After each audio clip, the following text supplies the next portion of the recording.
Dumont.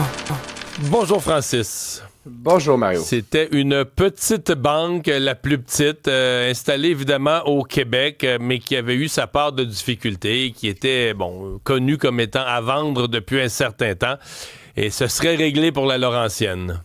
Oui, effectivement, ça a été annoncé très tôt ce matin. J'ai découvert ça dans le Winnipeg Free Press, que je ne savais même pas que ça existait, mais ça a été les premiers à sortir la nouvelle. J'imagine qu'ils tapent plus vite que les autres.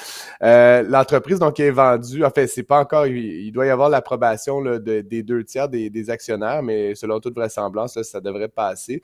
Ils offrent 40,50 $ par action, alors qu'elle se transigeait autour de 33 $ hier en fin de journée. Puis l'action avait d'ailleurs pris déjà 15-16 % depuis le début de l'année. Donc, pour ceux et celles qui détenaient des actions de la Laurentienne depuis janvier, ça aurait été une très, très bonne année, là, finalement, avec un gain de presque 40 %. Mais ceci dit, donc, si on revient sur l'aspect vraiment bancaire, là, puis quotidien des choses, la Banque Laurentienne, comme tu dis, petite banque, surtout au Québec, avait des difficultés ces dernières années. On se rappellera informatique, notamment, là, ça avait été un peu un fiasco. Beaucoup de changements au niveau de la haute direction. Là, il y avait un nouveau président depuis quelques mois, un Québécois d'ailleurs, alors que sa prédécesseur était une anglophone unilingue, ce qui était aussi un drôle de choix. Et donc, grosso modo, la Banque Laurentienne est vendue à Fairstone, et c'est là où ça devient intéressant. Fairstone, on se rappellera, Mario, qui est une organisation financière qui est surtout reconnue là, pour des pratiques de crédit auprès des gens qui ont... disons, des moins bons crédits. Là. Donc, certains ont qualifié ça de prédation. Là, beaucoup de prêts là, à 26 %, à 32 %, et donc qui ont pas une très bonne réputation, mais qui manifestement, avec cette acquisition-là, souhaitent se rapprocher du milieu, j'aurais envie de dire. Donc, ils acquièrent essentiellement des clients, des prêts hypothécaires, des gens qui ont un mais donc, crédit les gens qui ont un compte, normal. les gens qui ont un compte ordinaire, là, je sais pas moi, un compte chèque puis un compte épargne à côté, là, un compte bien régulier, Banque Laurentienne, vont devenir, si la transaction est conclue, des clients Fairstone? Parce qu'on dit qu'il y a la Banque nationale qui est dans le décor aussi. Oui, ben rapidement, la marque Laurentienne va être maintenue. Donc, ils ne deviendront pas des clients Fairstone. Ça va être opéré et détenu par Fairstone en haut.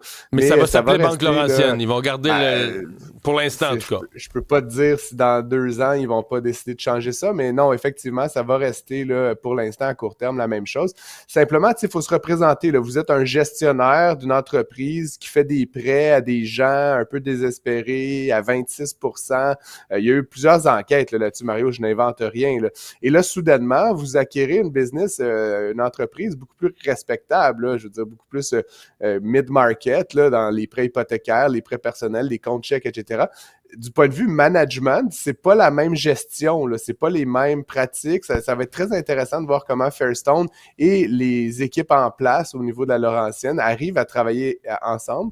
Tu as parlé de la Banque nationale, Mario, et dans le cas de la transaction, la banque va acquérir plus le portefeuille de petites et moyennes entreprises. Qui est donc évidemment c'est le leur portefeuille spécialité. PME que la nationale va ramasser. Puis on sait que la Banque nationale, depuis plusieurs années, là, est vraiment sur une offensive très forte là, pour devenir la banque des entrepreneurs, là, avec beaucoup occuper une grande place là-dedans. Donc, ils récupèrent là, plusieurs clients. Là, évidemment, connaissant la Banque nationale, bon, ils disent qu'à court terme, ça va rester de la Laurentienne, mais je pense qu'ils vont rapidement être transférés au sein là, des services de la BN. C'est quand même... pour les avoir côtoyés, justement, c'est bien rodé leur service à la Banque nationale. Je vois pas pourquoi ils garderaient des équipes distinctes avec une marque distincte là, dans ce C'est très dynamique, la nationale. Ils ont acheté la Canadian Western Bank pour aller chercher une présence au Canada anglais, dans l'Ouest. Là. Je veux dire, ils sont très, très proactifs pour croître. Ouais. Dernière affaire quand même, Mario, c'est quand même que même si tout ça se joue, puis j'essaie d'y trouver quand même du bon, ça fait une banque de moins. Puis on le dit souvent au Canada, on est dans un pays où il y a peu de concurrence. Ben, là, en voilà encore une fois de moins. La Banque Laurentienne, on le dit souvent, j'en ai parlé à ce micro, une petite organisation, une capitalisation boursière un peu ridicule là, à la lumière des valorisations qu'on voit à la RBC, la TD. Mais c'est triste parce qu'ultimement, ce que ça veut dire, c'est que est-ce que chaque petite institution va disparaître? Ouais, c'est un peu dommage. Ouais.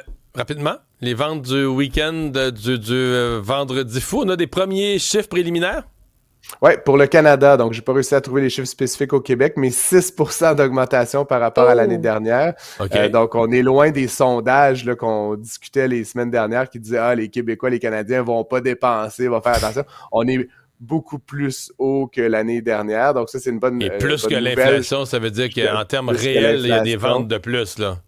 Par contre, et là, faire un lien entre nos Oui. deux nouvelles, Mario, on est passé dans les Buy Now, Pay Later, là, les espèces de financement type Fairstone et autres, là, de 2,4 à 5,4% de toutes les ventes cette année. Donc, il y a une grosse partie, en fait, la moitié de cette croissance-là, c'est du monde qui n'ont pas les moyens, qui n'ont pas les moyens de faire ces achats-là et qui vont pour les 3, 4, 5, 6 prochains mois payer leurs achats de Noël de cette année.